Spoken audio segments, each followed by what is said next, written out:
பாருங்கள் ஃப்ரெண்ட்ஸ், நம்மளுடைய போகா கிச்சடி வந்து சூப்பராக ரெடி ஆகிடுச்சு. இது எப்படி செய்கிறதுன்னுட்டு பார்க்கலாம்.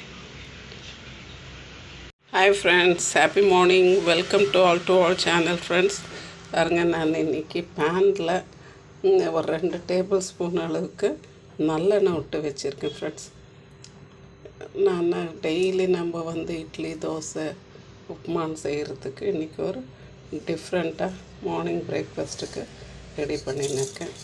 நான் இதில் கொஞ்சம் கடுகு, சீரகம், உளுத்தம் பருப்பு எடுத்து வச்சுருக்கேன். அடுத்து கொஞ்சம் கருவேப்பிலை போட்டுடலாம். கொஞ்சம் பச்சை மிளகா போட்டேன்.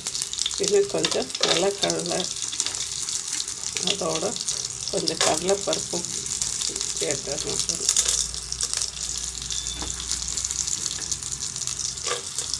இதெல்லாம் போட்டு கொஞ்சம் நல்லா வதக்கி எடுத்துடலாம்.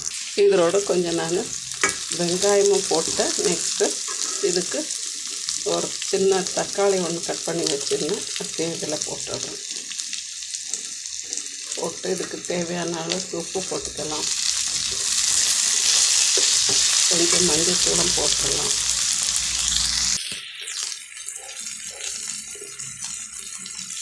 இதுக்கு நான் கொஞ்சம் உப்பு ஆட் பண்ணிக்கிறேன். நம்ம டேஸ்ட்டுக்கு எவ்வளோ தேவையோ அவ்வளோ உப்பு ஆட் பண்ணிக்கிறேன். ஒரு 1/4 ஸ்பூனு தனியாத்தூள் ஆட் பண்ணிடுறேன். இப்போ இது எல்லாத்தையும் கொஞ்சம் நல்லா கிளறி விட்டுறோம். வெங்காயம் கொஞ்சம் லைட்டாக வதங்கினா போதும். ரொம்ப வெங்காயம் வதங்கணுன்றது அவசியம் இல்லை. கொஞ்சம் வதங்கினாலும் போதும். சரி ஃப்ரெண்ட்ஸ், இப்போ கொஞ்சம் எல்லாம் ஒதுக்கி விட்டுருக்கேன். இப்போ நான் கொஞ்சம் பன்னீர் கட் பண்ணி வச்சிருந்தேன். அந்த பன்னீரை வந்து இதில் போட்டு நான் இந்த மசாலாவோடவே கொஞ்சம் வச்சு எடுத்துக்கிறேன். அடுத்து இதுக்கு நம்ம கொஞ்சம் மல்லிச்செடி சேர்த்துக்கணும். ஃப்ரெண்ட்ஸ், இப்போ இந்த பன்னீர் வந்து இந்த மசாலாவோட நல்லா வதங்கி வந்துடுச்சு. இப்போ நான் கழுவிட்டு ஒரு 2 வாட்டி கழுவி ஊற வச்சுருந்த இந்த அவலை வந்து எடுத்து வச்சுருக்கேன்.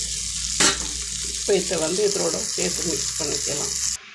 பாருங்கள் ஃப்ரெண்ட்ஸ், நம்மளுடைய போகா பன்னீர் கிச்சடி வந்து சூப்பராக ரெடி ஆகிடுச்சு. இது சிம்பிள் அண்ட் ஈஸி, ஹெல்த்தியான மார்னிங் பிரேக்ஃபாஸ்ட்டு இல்லை ஈவினிங் டின்னர் கூட நம்ம இதை செஞ்சு சாப்பிடலாம். கொஞ்சம் லேசியாக இருக்குதுன்னும் போது குயிக்காக முடிஞ்சிடும். எல்லோரும் செஞ்சு சாப்பிடுங்க ஃப்ரெண்ட்ஸ். ஹாப்பியாக இருங்க. Life is short, make it ஸ்வீட்டுன்னு வாங்க. ஸோ ஹாப்பியாக இருங்க. உங்களுக்கு பிடிச்சதை சாப்பிடுங்க, பிடிச்சாப்பில் வாழுங்க. தேங்க்யூ ஃபார் வாட்சிங் ஃப்ரெண்ட்ஸ். ப்ளீஸ் ஷேர் பண்ணுங்கள், லைக் பண்ணுங்கள், சப்ஸ்கிரைப் பண்ணுங்கள் ஃப்ரெண்ட்ஸ். தேங்க்யூ.